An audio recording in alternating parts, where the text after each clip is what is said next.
Sino, sir? Sara. Sara Duterte. Bakit si Sara Sir? Duterte? Ha? Bakit si Sara Duterte, sir?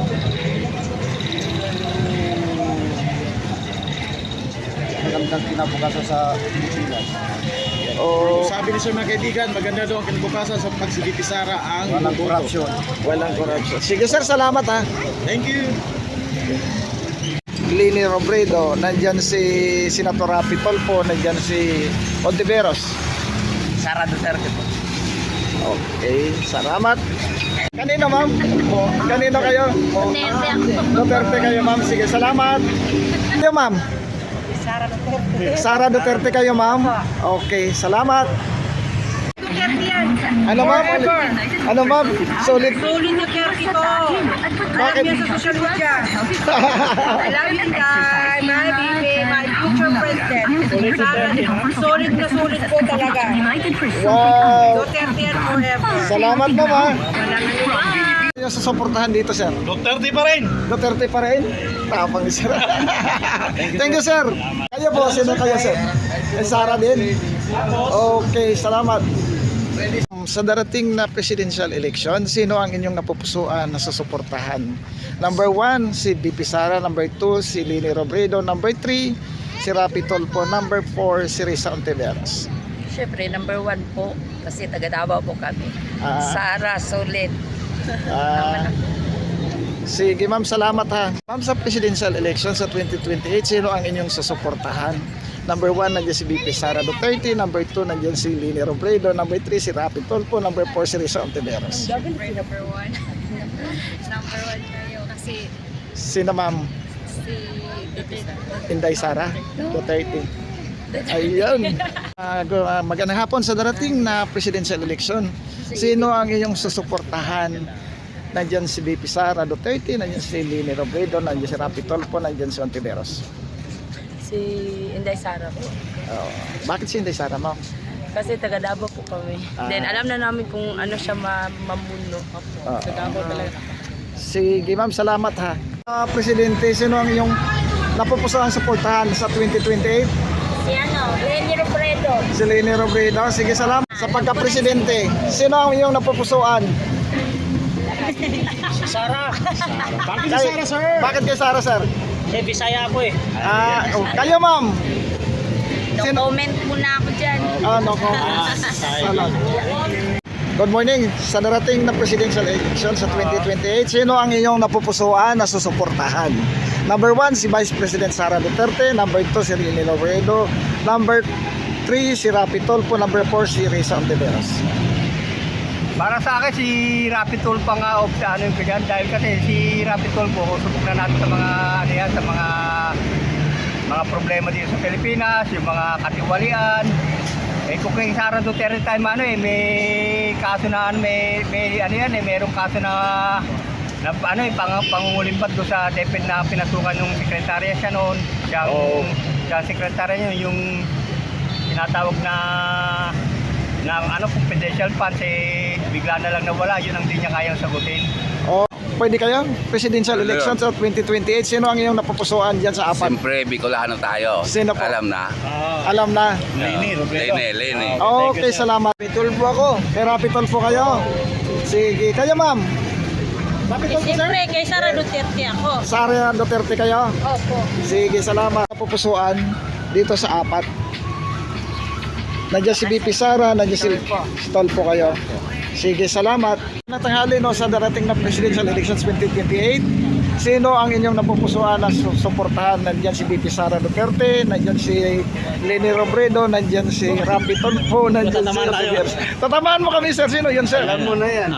Ayan. Sige nga, salamat ha. Di ba tatakbon yan? Sino ang inyong napupusuan dyan sa apat? Dapat, si Tulfo. Si Bakit si Tulfo? Tulfo, sir? Bakit si Tulfo? Matulungin. Okay, thank you, sir. Okay, thank you. Lang ito, sir. Sino ang iyong napupusuan sa darating na 2028 election? Ito may apat na. Presidente, Vice Presidente, Presidential. Hindi, puro presidensyable lang yan, sir. Siyempre, maka-Mindanao tayo, di ba? Sino ang gusto niyo, sir? Si Sara Duterte. Bakit po, sir? Nakikita naman natin sa yung mga trabaho niya, di ba? Mga gawain niya, di ba? Yun lang. Okay, thank you, sir. Ayan. Sino po, sir? Sino po? Sa 2028? Sara ako. Bakit po, sir? Bakit, sir? Patuloy niyo yung paglalaban ni Duterte. Tutuloy niya lang yun, sir. Okay, salamat. Ating na presidential election sa 2028, sino ang iyong napupusuan na suportahan? Nandiyan si VP Sara, nandiyan si Leni Robredo, nandiyan si Rapi Tulfo, nandiyan si Ontiveros. Sino doon ang iyong support? Si Sara Duterte pa rin. Yan. Sir, bakit Sara Duterte? Maganda man yung kuha ng papay niya, hindi. Sunod na lang. Sara po kayo, sir. Sige, salamat sir ha. Visayas. Pa? Bakit Sara po? Ay, siyempre, solid kami. Visayas kami eh. Sayas. Saan sa Bisaya sir? Sir, kayo po? Negros. Negros. Kayo sir? sir. Cebu. Sara din kayo? Sara. Ayan. Sara tayo lahat. Wala nang iba. Kasi, tested na natin. Hindi, Sara talaga mananalo dyan. Wala nang iba. Walang duda, sir? Walang duda. Pag dinaya sir. Wala. Pag dinaya sir. Malaking ano yan, malaking problema yan pag dinaya pa.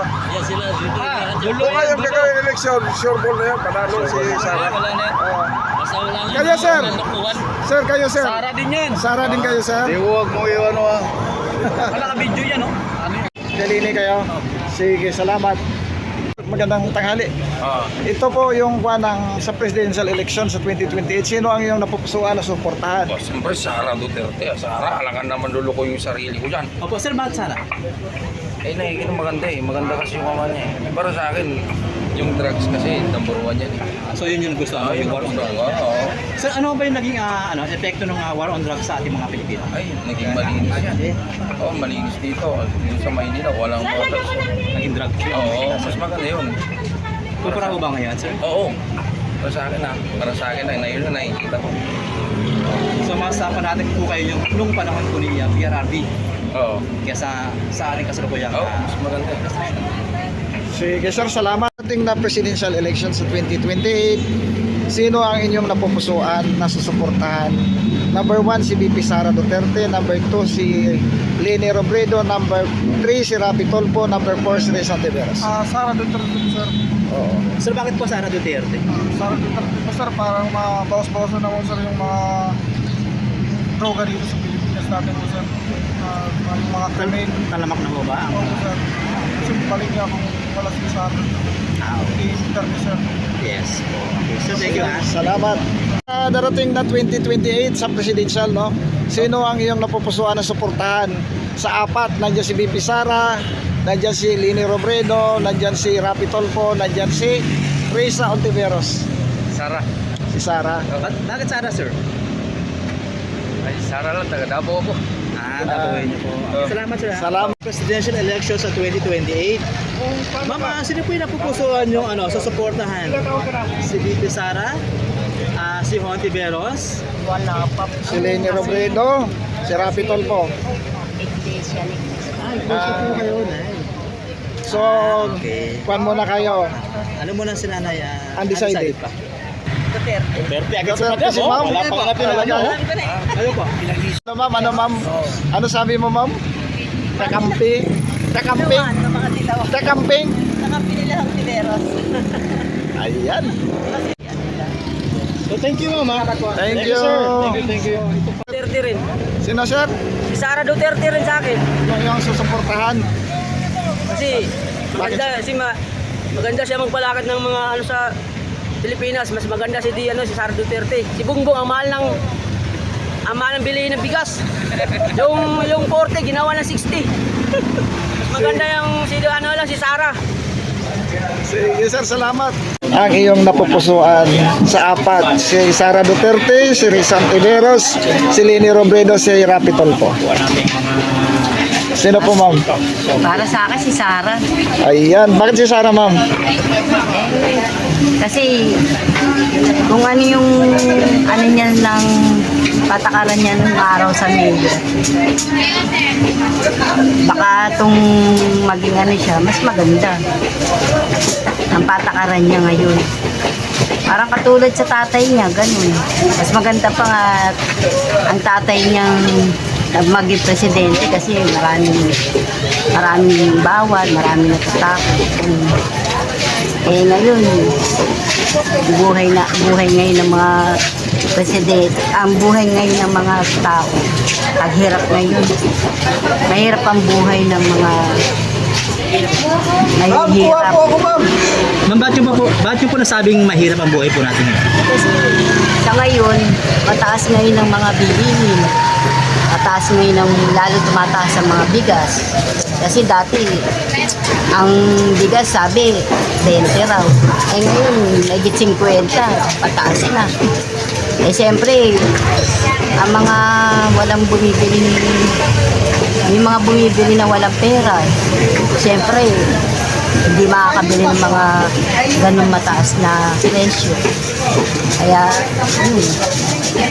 mahirap ang ano ngayon, ang ano natin ngayon sitwasyon. Lalo na sa mga mahihirap na hindi nakakapaghanap buhay.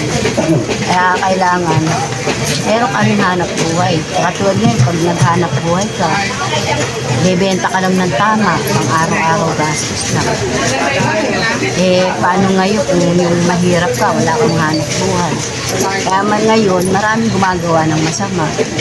So ma'am, kung paghahambingin po natin yung pamamalakad ni dating President na Digong sa kasalukuyan po natin gobyerno po ngayon, ano po yung pagkakaiba? Yung presidente ngayon, Yes, sa pamamalakad po ni dating Pangulong Duterte. Ano po yung pagkakaiba? kasi yung presidente, marami kasi ano, lahat kasi ng mga ano ngayon, yung mga bawal, siyempre, tsaka lahat ng mga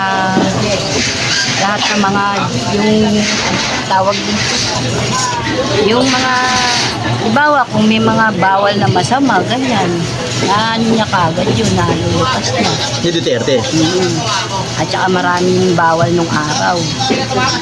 Eh ngayon, at saka noon, medyo murang mga bilihin noon.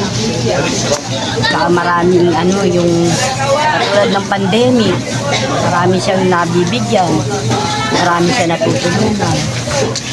Eh ngayon, sa hirap ng buhay na yun, talagang napakahirap ang buhay na yun. Kaya kailangan maghanap buhay ka para meron kang pang-araw-araw na pagkain, ganun. Makarawas ka sa araw-araw. Sa higit sa lahat, siyempre, tatawag tayo sa Panginoon. Dahil ang Diyos lang nakakaalam kasi ng lahat ng mga bagay na kung sino yung darating ng panahon na magkakaroon ng kung sino yung lalaban natin sa susunod. Eh sana yung umupo na presidente yung talagang makakatulong sa ating bayan. Yung lahat ng bilihin, magmumura para lahat makabili kahit na may konting ano siya, yung parang hanap buhay, ganun. Kaya yun lang. Sa tingin mo ba ma'am, pag si Sara mananalo, may pag-asa pa ang ating bansa? Hindi natin alam kung may pag-asa. Kasi syempre, pagka-presidente, tumayo yan. Siyempre, tignan natin kung sino yung kung sino yung karapat-dapat na mga mahala sa bansa natin. Kailangan kasi gusto ng mga tao yung mga murang bilihin, lahat. Para lahat makakain kahit na yung may hirap. Kasi ang panahon natin ngayon talagang pataas ang mga bilihin. Kaya ang mga tao, hirap na hirap. Kaya maraming gumagawa ng hindi maganda, siyempre. So sa tingin mo ma'am, karapat-dapat si Sara maging presidente? Kung pagkakataon na siyang ang tatayo ng presidente, baka alamang natin maraming bumoto sa kanya. Siyempre, di natin hawak ang ano ng mga tao, isip nila. Pero kung halimbawa na siya ang pala rin, maganda yun na siyang tumakbo ng presidente. Pero dumako tayo sa Davao ma'am, yung pamamalakad ng Duterte. So talagang wala daw silang utang. No, at maraming libre na mga pinili nilang sasakyan para sa taong bayan. So, palagay mo ba kung si Sara ang papalarin na magagawa niya dito sa sa buong Pilipinas yung gano'n? Siguro, tignan natin kung yung ginawa niya sa kanyang bayan, titignan natin kung magagawa niya sa Pilipinas. Kasi, siyempre, kung kapatakaran niya nung baka ngayon pag tumakbo siya, baka magawa niya yung layunin niya na pag nanalo siya. Yan, salamat Thank you. po ma'am. Maraming salamat. So, Sara po kayo, ma'am, ha? Sinabi na nga eh. Nakakala kung sino mabuti natin. Pero